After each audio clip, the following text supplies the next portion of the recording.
بسم اللہ الرحمن الرحیم. جتنے غریب گھر ہیں اجالوں سے دور دور، اتنی ہی روشنی میں ستاروں سے چھین لوں. جتنے غریب تن ہیں چادروں سے بے نیاز، اتنی ہی چادریں میں مزاروں سے چھین لوں. اتنی تو جرتیں ہو میری کم سے کم بلند، شاہوں کے تاج فقط اشاروں سے چھین لوں. جناب صدر اور معزز سامعین، آج میرا موضوع اظہار سخن کرپشن نام ہے، جس کا سبب ہے میرے زوال کا. اظہار ندامت ہی تو ہے کہ نہ ہم اپنے من میں ڈوب پائے، نہ زندگی کا سراغ پا سکے. زیر بحث موضوع دراصل ایک پکار ہے، سوچ بچار کی، احتساب کی اور صحیح لاہے عمل کے انتخاب کی. یہ ایک گہرا طنز ہے عصر حاضر پر، اور دعوت غور و فکر ہے ہمارے لیے کہ صحراؤں سے اٹھ کر زمام وقت تھامنے والوں کے لیے آج زوال کیوں؟ خودی میں ڈوبنے والوں کے ہاتھوں میں آج کاسائے گدائی کیوں؟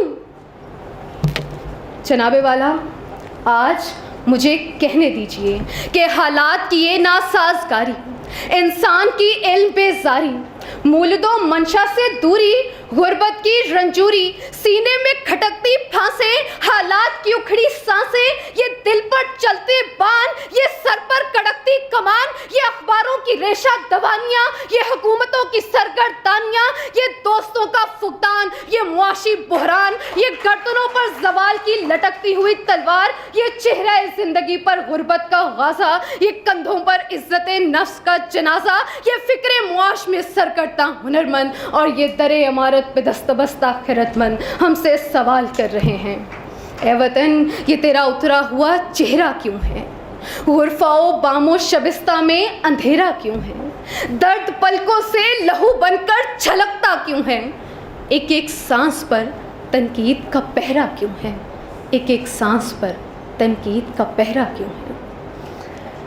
جناب والا، کرپشن صرف رشوت یا غبن کا نام نہیں، بلکہ اپنے عہد اور اعتماد کو توڑنا، مالی یا مادی معاملات کی ذاتوں کی خلاف ورزی، ذاتی یا دنیاوی مطلب نکالنے کے لیے کسی کے مقدس نام کو استعمال کرنا بھی کرپشن ہے.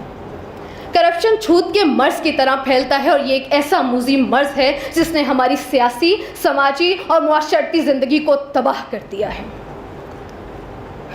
جناب والا، کہت الرجال بڑھتا چلا جا رہا ہے.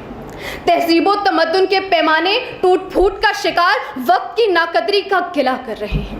ہم زوال کی آخری حدوں کے بھی آخر تک پہنچ چکے ہیں، کیونکہ کرپشن ہمارا شعار بن چکی ہے. ہم زمانے حال سے پکار کر کہتے ہیں سے نو ٹو کرپشن، مگر حالت یہ ہے کہ وہ بیرون ممالک جو اس برائی میں رسوا سرے بازار ہیں، ان میں ہمارا نمایاں مقام ہے. ہماری عدالتیں ہمارے حکمرانوں کو سسلین، مافیا اور گاڈ فادر کہتی ہیں. پاکستان کے اوپر جتنا قرضہ ہے، اس سے 4 گنا زیادہ دولت بیرون ممالک میں ہمارے عمرہ کی پڑی ہے. پیٹرولیم کا وزیر 463 ارب روپے کی کرپشن کے باوجود ضمانت پر رہا ہو جاتا ہے اور بیرون ممالک میں دادے عیش پا رہا ہے. رینٹل پاور کیس میں 60 ارب روپے کے گھپلے بھی کرپشن. پی آئی اے، کراچی سٹیل ملز، ریلوے، واپڈا، محکمہ تعلیم، پانی کے ٹینکروں اور جان بچانے والی ادویات کے کاروبار بھی کرپشن کا شکار ہے. جناب والا، کیا ہم اسی پیغمبر اعظم و آخر کو ماننے والے ہیں کہ جس نے فرمایا رشوت لینے والا اور دینے والا دونوں جہنمی ہیں؟ جناب والا، آج ہر شخص اس سے بے نیاز دکھائی دیتا ہے. ہر شخص اس کاروبار میں ننگا دکھائی دیتا ہے. چپڑاسی سے صدر تک، کلرک سے گورنر تک، ہر شخص کے ہاتھ اتھڑے ہیں.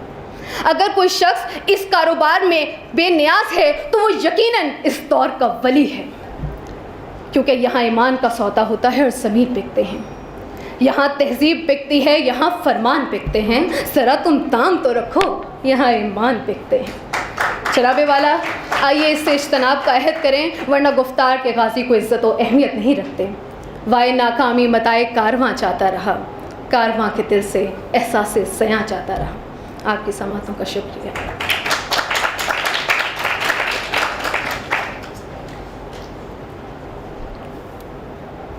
Our next English speaker is Ajwa, University of the Punjab, Quaid-e-Azam campus.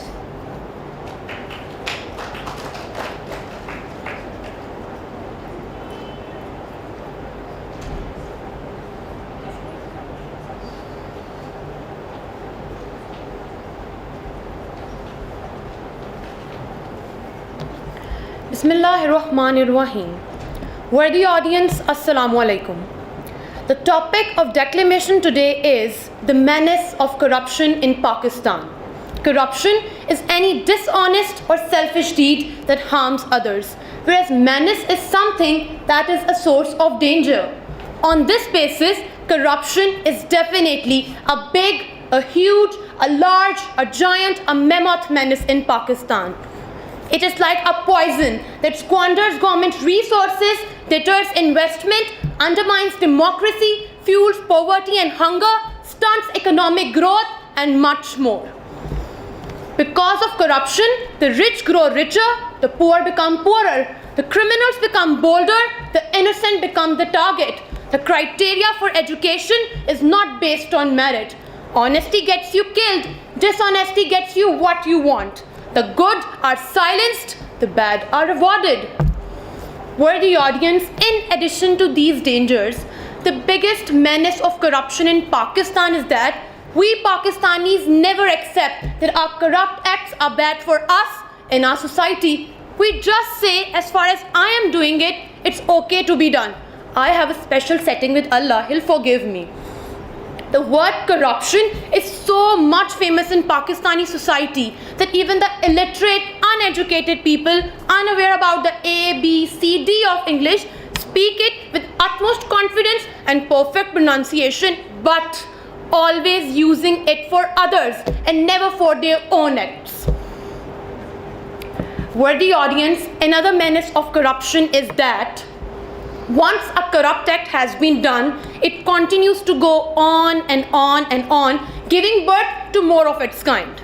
A corrupt politician whose corrupt deeds increase the number of poor people forces those poor people to do more corrupt acts, and thus corruption becomes contagious, epidemic, and widespread. A beautiful quote speaking my heart on this topic says, "Corruption is worse than prostitution.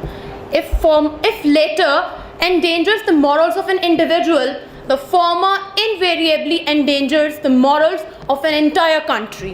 I can bet that every person sitting in this hall has been affected and has affected others by some sort of corruption, because now corruption has become compulsory, even a part of our daily to-do list. I, being a botanist, think that if Pakistan is like a tree, then every act of corruption is just like hitting that tree with an axe. More the number of hits, lesser the survival rate of the tree, and sadly, Pakistan. At the end, I would just like to say that there is only one single solution, and that is our individual efforts to divorce this marriage of corruption, tear and throw away the chapter of corruption from our lives. If we think that Pakistan is because of Pakistanis, then Pakistanis are also because of Pakistan. Let's love Pakistan. Thank you very much.